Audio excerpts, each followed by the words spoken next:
Magandang maaraw ulit sa atin mga kahabi. Ito, medyo tirik ang araw na may halong konting kaulapan pero mainit pa rin. Ayan, medyo masasabi nating hindi naman masyado mahangin.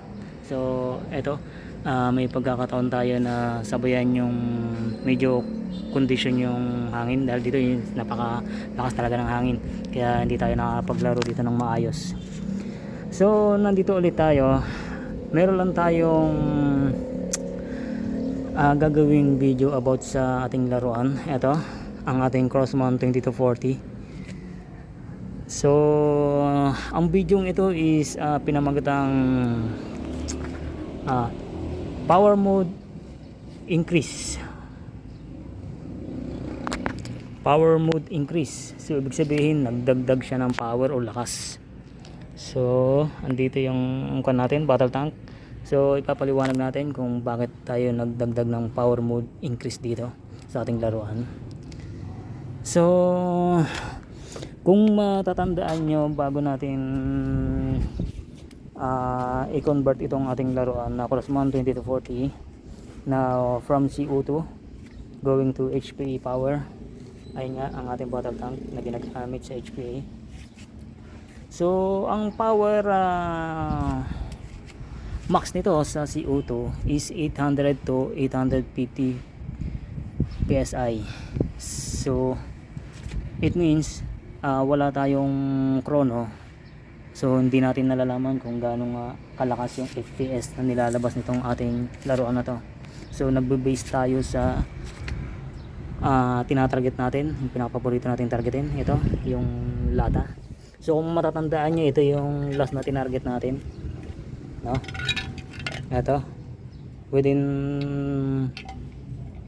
10 meters siya ito yung huli. Ayan na, 10 meters to yung may dented pa.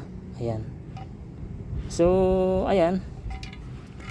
So sa CO2 ang penetration niya is etong ilalim na to, yung button na to, nabubutas niya nandun sa likod, nagkakaroon siya ng dented 850 PSI. Dented, hindi siya ganyan gaano kalalim yung dented sa likod. So ito, nag-increase tayo, ginawa nating 1000 PSI using HPA power nga. Max yan kasi yung nirecommend natin na sinabi nating 1000 PSI max dahil dun sa conversion kit na nilagay natin dyan. So ayan ang damage nya. Ito almost malapit ng mabutas, although wala pang crack. So ayan, masasabi natin malalim, so mas malakas kaysa sa CO2. So ngayon from 1000 nilalaro natin sa 1112 ang ating HPA battle tank. Ito yung ating regulator. Ayan.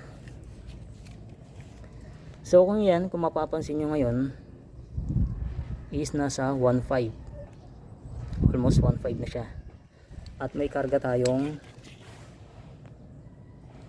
2200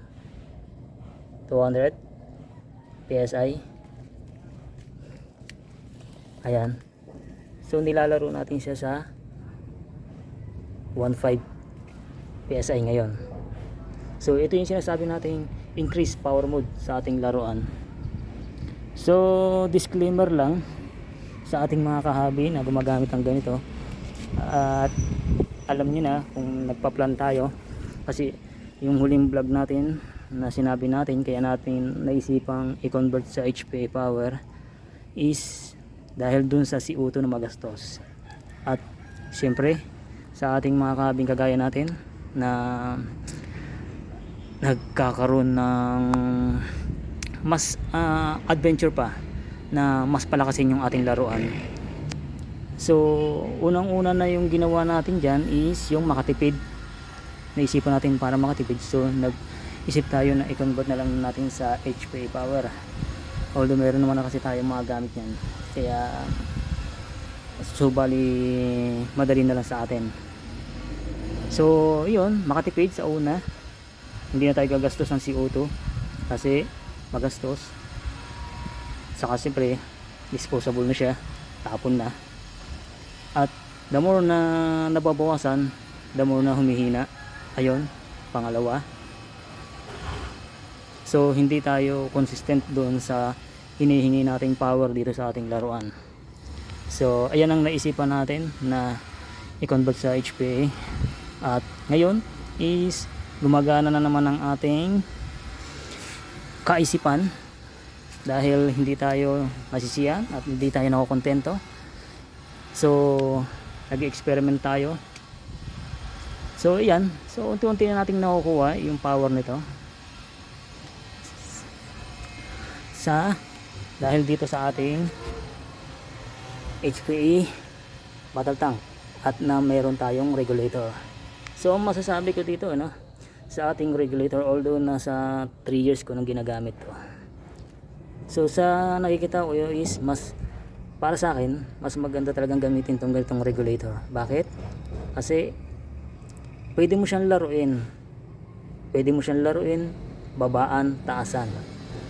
Dahil sa pwede mo siyang laruin, so kagaya nitong ating laruan is nasusubukan natin kung hanggang saan yung kakayanan ng ating laruan na to.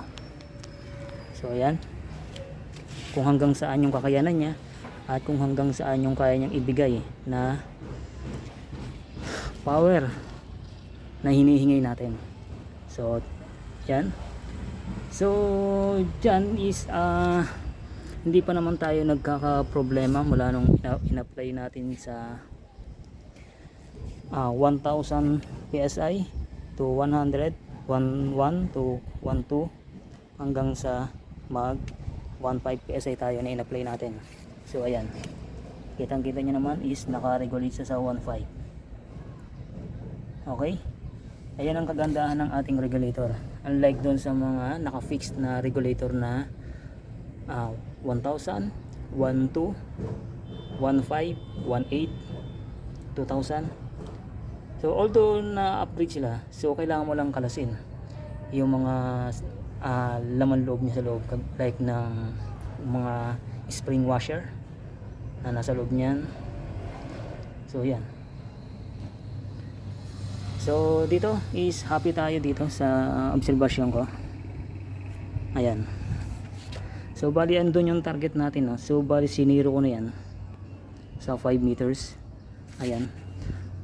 Mula doon sa box na yan, ayan, tinarget natin na nag-zeroing tayo is 5 meters hanggang dito kung saan nakatutok yung ating barrel. Ayan. Ayan ang barrel natin, 5 meters. Ayan, okay. So ito, no, pakita natin yung last video natin dito sa taas, 1000 PSI, 10 meters. Ayan ang damage nya.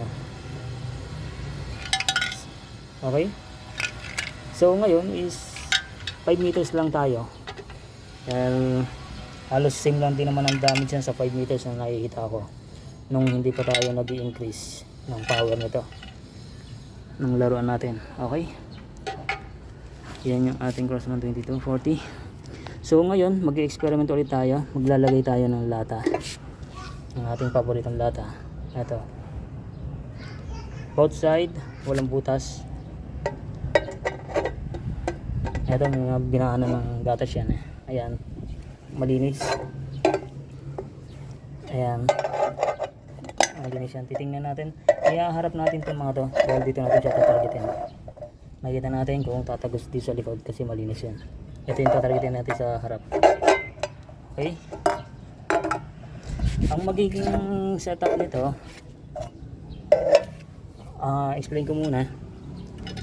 Button yung ilalim, using CO2 850 PSI. Butas niya tong harap at yung likod dented lang, hindi ganyang kalalim yung dented. Makita natin may dented. Using 1000 PSI butas at medyo malalim na rin yung butas niya, within 5 meters, 10 meters.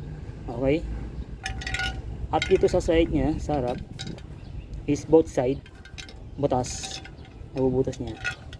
At nung pinatungan natin ng isang latang nakaganyan ng tabi is yung likod niya is dented, dented lang siya, hindi nabutas.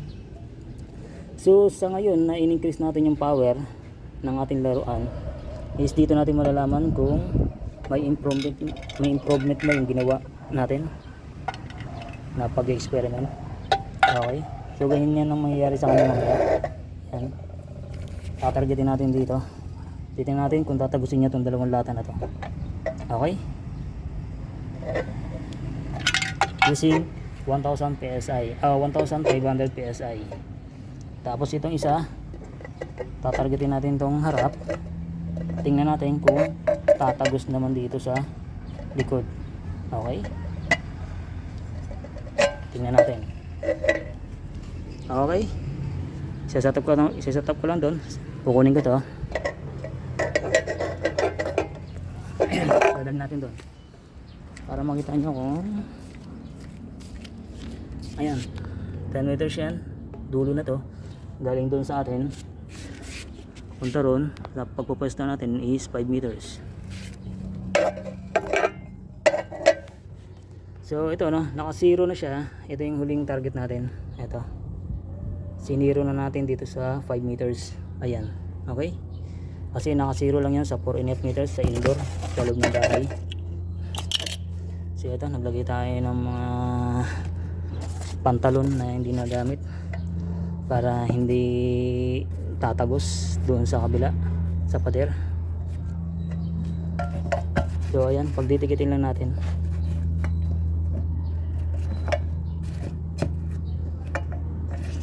So tatargetin natin tong ano mas magandang targetin dito, mas mabilis natin makuha. Try natin targetin tong number 1. Dapat sa gitna siya. Ito itong kudrado na to, targetin natin to.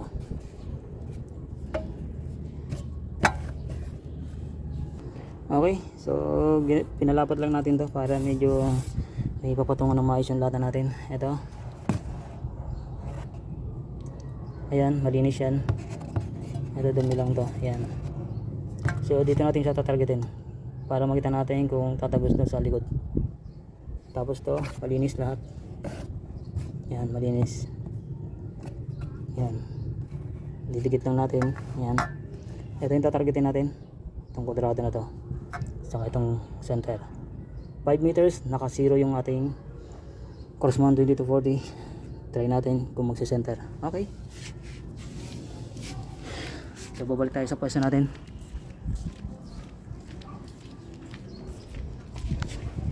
Ito yung ating mga pellet mixture.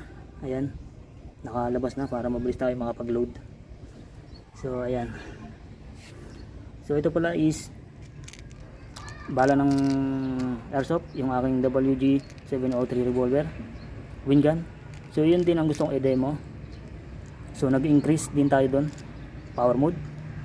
So same, tingnan natin kung kaya nating may singit. Okay, so sa ngayon is sasalpak natin ang ating camera in 5 meters. Ayan natin, 5 meters. Okay, dito sa pwesto natin. So ayan, saset up natin. Okay, ayan, ilalak lang natin. So ito yung huling video natin na nag-DIY tayo ng scoop cam holder para sa ating cellphone camera. Para ito nga sabi ko, para makapag-record tayo. Okay, adjust lang natin yan ng mga tatargetin natin, katulad nito ginagawa natin. So ayan, mabilis tayong, at ito ang kagandahan nga talaga nito is hawak mo yung laruan at hindi mo na kailangan sumili pa sa scope, kundi tititig ka na lang sa cellphone at itututok mo na lang yung crosshair nya sa yung target. Okay, so yan, inaalay natin kung malinaw pa. Ayan, malinaw naman. Okay, within 5 meters to. Okay, so maglulod lang tayo, ikakak ko lang. Naka 1,500 PSI tayo settings, pinakita ko naman sa inyo kanina. Okay, click, load tayo ng pellet. mature ang ating pellet. Okay, try natin dito sa nakahiga. Tatargetin mo natin sa nakahiga. Okay,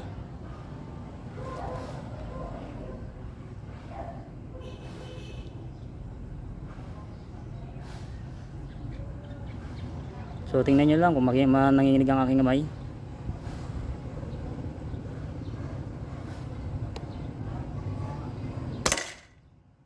Okay, putas. Okay siya. So tutuwid natin ulit mamaya yan para pagpasayan natin kung may pagbabago ba sa power nya, kung consistent ba. Okay, dito naman tayo sa side nya. Okay, 1,500 to 1,600 naglalaro ang ating regulator ngayon. Okay, firing tayo. Okay, first shot sa dalawang lata.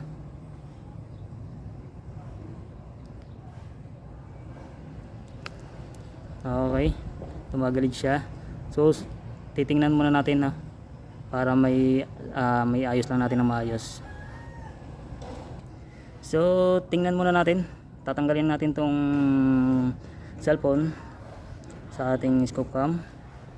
So para makita nyo rin ng malapitan at actual. Ayan, tingnan natin para makita nyo kung gaano ba ka powerful yung dinagdag natin.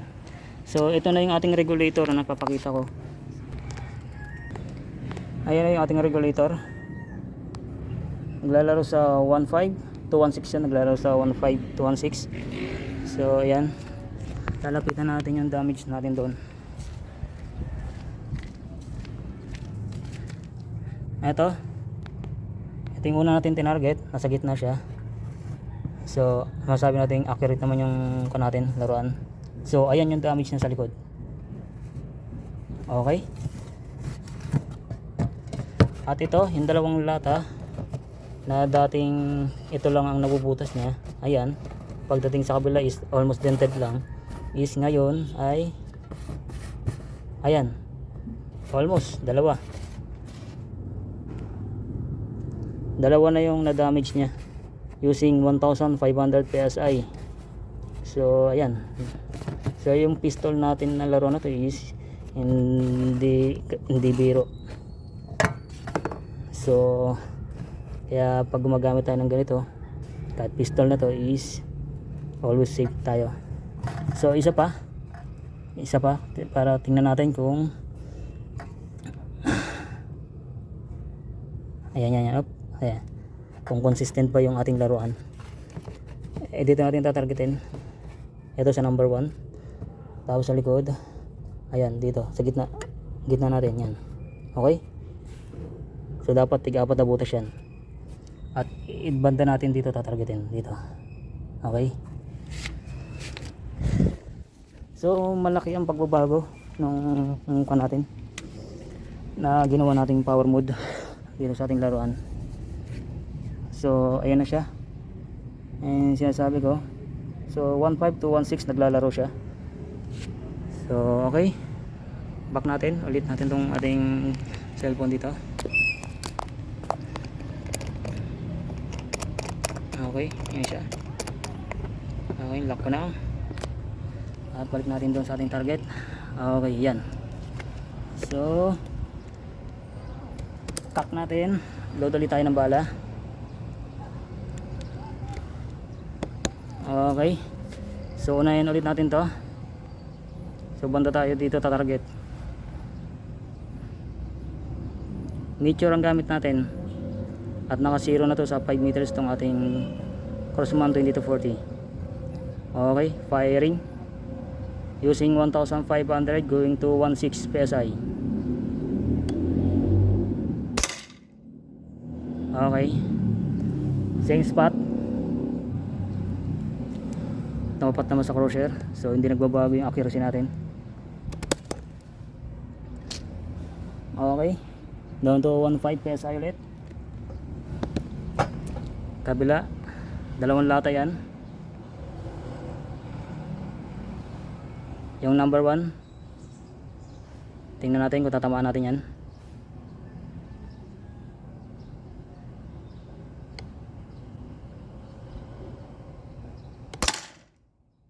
Okay, tingnan natin, lapitan natin kung tumama. Pag tumama is okay yung accuracy natin. Okay, tatanggalin na natin tong cellphone natin sa ating scoop cam holder. Okay, so hindi pa rin nagbabago ang ating regulator, naglalaro sa 1.5. Okay, ayan, ayan, lapit, ayan, 1.5 PSI. So okay, tayo ugaliin na wag natin ikak ng kwan dahil mahirap. Lahat nakatutok doon sa atin. Always safety first muna. Okay, so dalawa na lang yung pellet na iwan. So 6 yung nakalabas kanina, naka-4 na siya tayo. So okay, ayun na, puntahan natin kung nagbago ba. So re-reviewin natin. So okay, ito yung pangalawa. So makita nyo, dalawang butas to. At talikod, same spot. Okay, almost. So yung consistent nya is hindi nagbago. So yung sinabi natin tamaan natin sa itong sa pula na to sa kwadrado is dito naman tumama. So same spot, butas. Bali 4 dapat yan. Ayan, diba? Okay, ayan, butas nya. Ayan. Ito yung tinamaan natin na huli, ito. Tapos tumama rito, likod. Tapos yung una natin tinamaan na number 1. Ayan, ito yung huli natin tinamaan, number 1. Tapos ito. Okay. So makikita natin yung tinatarget natin, tumatapat naman sa crosshair is accurate naman siya. Okay. So tingnan natin kung saan tumama yung kan. Feeling ko dito kasi mababa to. Ayan, nag-penetrate. Okay, yan, nag-penetrate din yung bala. So ayan, makikita natin yung mga pellet na lumabas. So sa masasabi natin is ang laki ng improvement ng power na nilabas ng ating Crossman 2240, ano, mula nung in-upgrade natin or nag-increase tayo ng going to 1500 PSI. Okay, so dahil kasi doon sa dating CO2 at kinonvert natin sa HPA 1000 PSI is ito lang ang total na damage niya. Both side butas, tapos to dented. Okay, so ngayon almost 2 lata na ang kaya niyang butasin. At ito is both side button butas. Okay, so yan. So hindi na biro tong laruan natin, is malaking damage na to na magagawa niya personally pagka sa tao natin ginamit. Ito is para sa akin for self defense, pwede na. Okay, so hanggat maaari huwag natin gamitin, for emergency purposes only. Okay mga kahabi. Okay, lupit ko lang muna to. Try natin yung airsoft revolver. Kasi sobrang init dito, baka hindi natin hindi na tayo makapag testing dito. So share ko lang sa atin mga kahabi. Okay, so ayan ating Crossman 2240. So ayan ang ating last na regulate na 1000 to maglalaro siya sa 15 to 16. So okay, i-release lang natin tong hangin na to.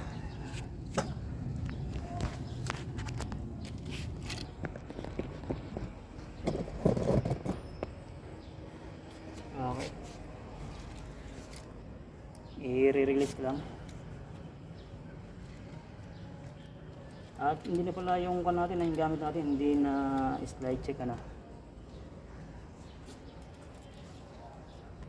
Bali nagpalit na tayo. Gumagamit na tayo ng air release switch. Ito. Okay, i-off ko lang.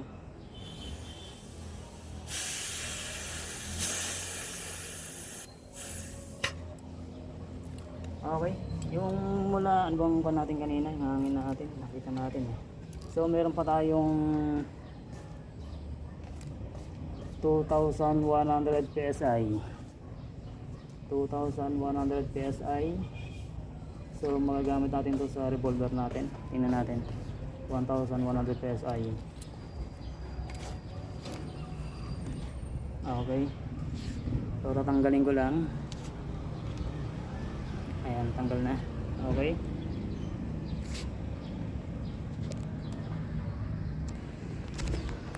Okay mga kabi. Bale ito yung next na tetestingin natin sa isa sa mga natin laro natin. Yung WG703 Airsoft revolver. Wind gun. Ayan. So bali yan yung target natin, nasa 5 meters away din. So bali na zero na natin dahil medyo mahangin ngayon at may tendency na lumilipad yung bala natin. So dito yung pellet natin, yung natin. Ayun, medyo lumakas na yung hangin. 0.30 30 grams na BBs yung gamit natin. So ito rin yung next na natin, na i-test natin, na ginawa natin sa power increase. So ito, ayun ang ating regulator, naglalaro din siya sa 1.5 to 1.6 PSI.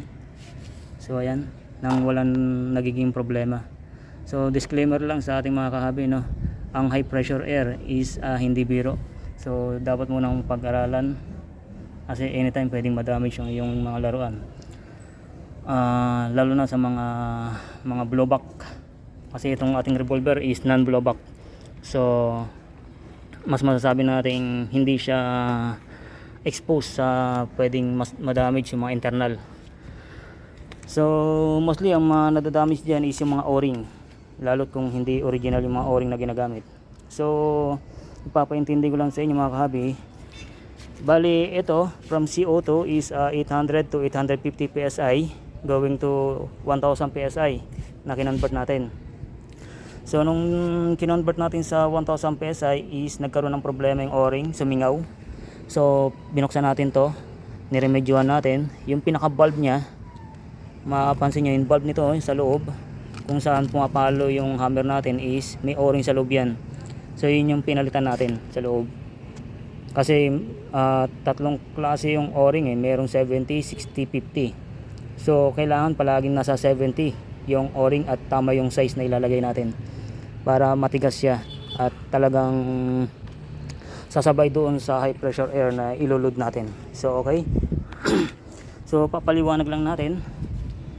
Dating CO2 800 to 850 PSI, ang nagagawang damage ng CO2 is nabubutas niya to at yung likod is dented only.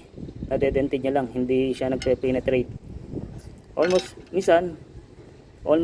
meron na halos nagka-crack pero hindi siya lumalabas yung pellet. Okay? At itong ilalim nito, yung ilalim niya yan is hindi niya kayang butasin. Hindi niya kayang butasin yung 850 PSI at yung 1000. Yung 1000 PSI medyo malalim na. Pero yung CO2 hindi niya kayang butasin to. Pero ito is nabubutas niya naman at nadedented niya yung likod. Mas matigas to kaysa dun sa sardinas na lata. Ito, okay.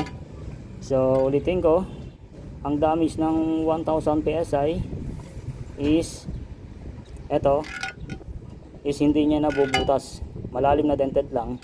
At ito hindi niya na-penetrate yung both side nito, dalawa. So ngayon tetestingin natin within 5 meters. Ayan mga kabi. So okay. So maglalagay tayo ng lata. Ito. Hindi siya sabi ko. Siguro. Ito. Kasi sabi ko sa inyo hindi nabubutas nito ng CO2 at yung 1000 PSI na ating ginawa na power niya. So ngayon malalaman natin sa 1005 PSI to 16 kung madadamage siya na to at saka to. Okay. Ito ang gawin natin. Dito natin tatargetin both side. So So kita nyo, lumalakas yung hangin. Diba ako, makapag-concept dito tayo dito. So sana makagawa pa natin ng maayos. Dahil kontra na to sa hangin itong gagawin natin. Dahil bibis lang yung ating pellet or gagawin na kung dito airsoft sa wind gun. Gaya ng ating mga pellet na ganyan. So ngayon, tingnan natin, tatimingin natin yung hangin. Ayan. Ayan ang ating WG 703 revolver. Converted to HP power, increase to 1,500 to 1.6. Okay? Okay.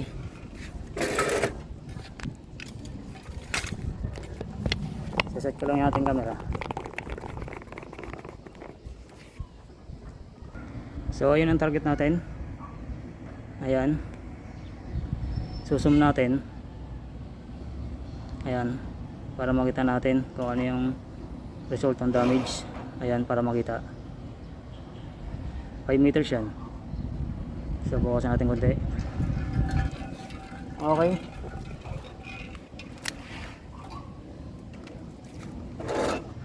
Firing tayo. WG 703 airsoft revolver wind gun, increase to power 1,500 to 1.6 psi. Okay, firing. Yung ilalim muna tatargetin natin, yung nakahiga. Medyo malakas ang hangin. Ayun na, gumugulong na yung lata nasa baba. Tatimingin natin yung hangin. Okay, firing. Sa taas tumama.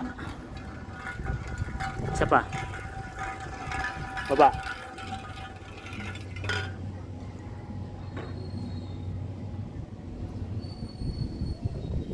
Malakas na yung hangin.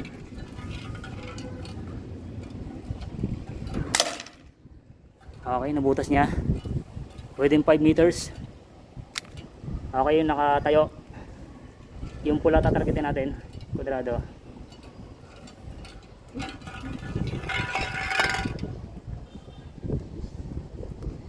Bigyan mo lang ang hangin. Tatimingin lang natin na humina. Okay, firing tayo.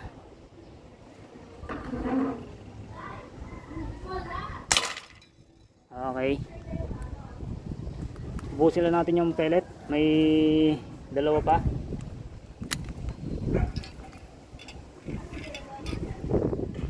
Malakas ang hangin. Busin ko lang. Para kung consistent ba yung nilalabas na power ng ating regulator.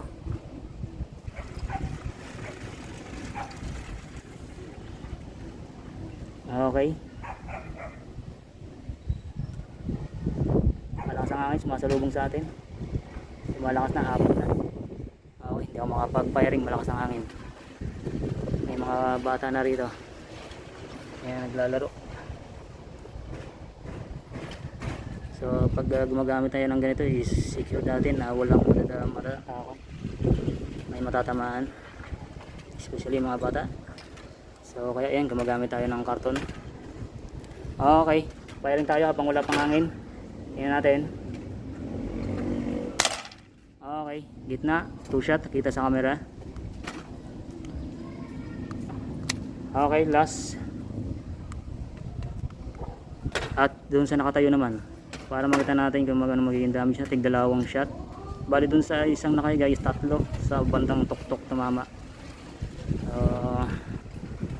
Tinry natin pangalawa, pangatlo yan ang kanya kasi hindi tayo naka-scope, open sight tayo. Okay, last shot. Kaya timingan lang natin na walang hangin, no, para hindi sayang yung ginagawa nating pag-power test. Okay, last firing sa nakatayo.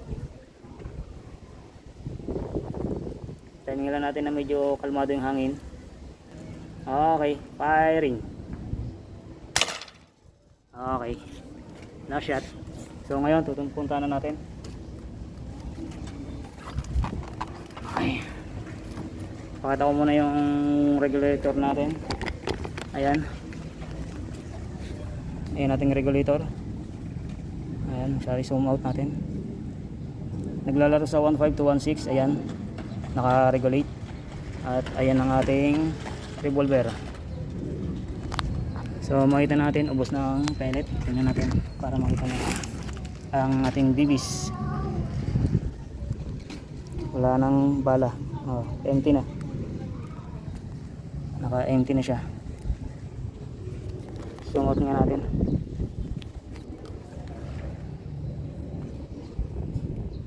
Ayan, ubos. Ubos ang mga bibis. So ayan, tingnan natin, puntahan natin yung damage. Okay. So mapapansin nyo, ayan, pilipad na ng hangin ng aking tape measure. So lumalakas na kasi yung hangin. Ayan, naglaglagan na yung mga pellet ko. Okay, at tumilim na yung paligid. So balik tayo rito sa ating test. So ayan yung sinasabi natin, no. From CO2 hindi niya kayang butasin to, no. Yung lata na to na tinetesting natin. Wala kasi tayong ginagamit na krono, kaya nag-base lang tayo sa power na ginagawa natin. Tatarget ng mga lata. So ayan. Tapos likod, ayan. May mga kunting dented. So dito pa lang masasabi natin na lumakas yung ginawa nating power mode. Nag-increase tayo ng 1500 PSI. Okay. So tapos ito, butas. Tingnan natin kung nagtagos. So ayan. Butas lahat. Nag-penetrate. Okay. Using 0.30 grams BBs. Ayan ang damage na nagawa niya.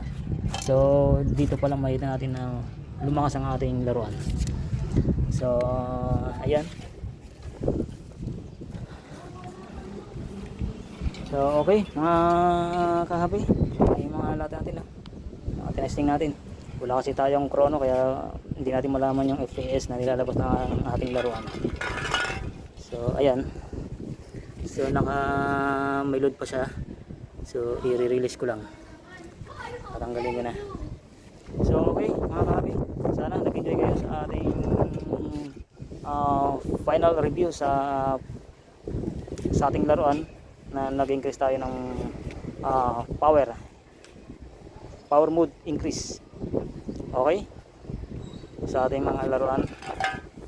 So ayan, is enjoy naman tayo nang walang nagkakaproblema sa ating laruan. So okay, thank you very much mga kabi.